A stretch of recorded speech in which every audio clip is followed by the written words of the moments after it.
Sejarah Gemenceh. Menurut cerita, sebelum tempat ini dinamakan Gemenceh ia dikenali dengan nama Sungai Siput.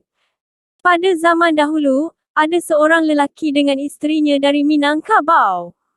Telah datang ke Melaka, lalu naik ke darat sampai ke suatu tempat yang sekarang bernama Kampung Tengah.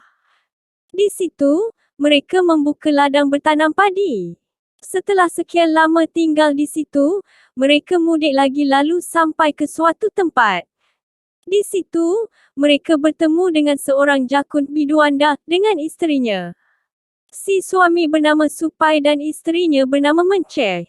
Orang Minangkabau pun membuat perjanjian bekerjasama dengan orang biduanda, jakun itu, lalu tempat itu dinamakan Menceh atau Gemenceh, mengikut nama isteri orang biduanda itu.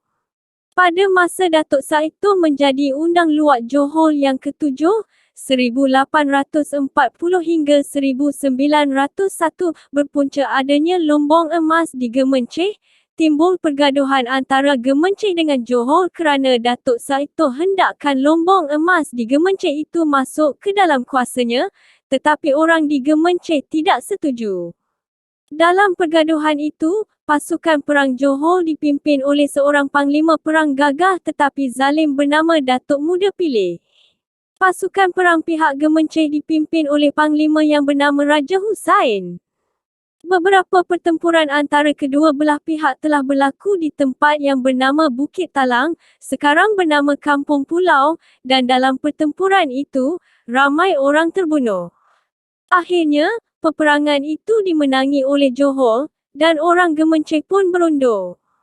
Sungguh pun orang Gemenceh kalah di Bukit Talang, tetapi mereka berazam, hendak berperang lagi melawan pihak Johor.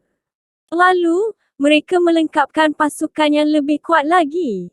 Berlakulah perang sekali lagi, sebelum perang kali yang kedua ini, orang Gemenceh telah bersiap dan bergerak dari suatu tempat kemudiannya, dikenali sebagai Asahan.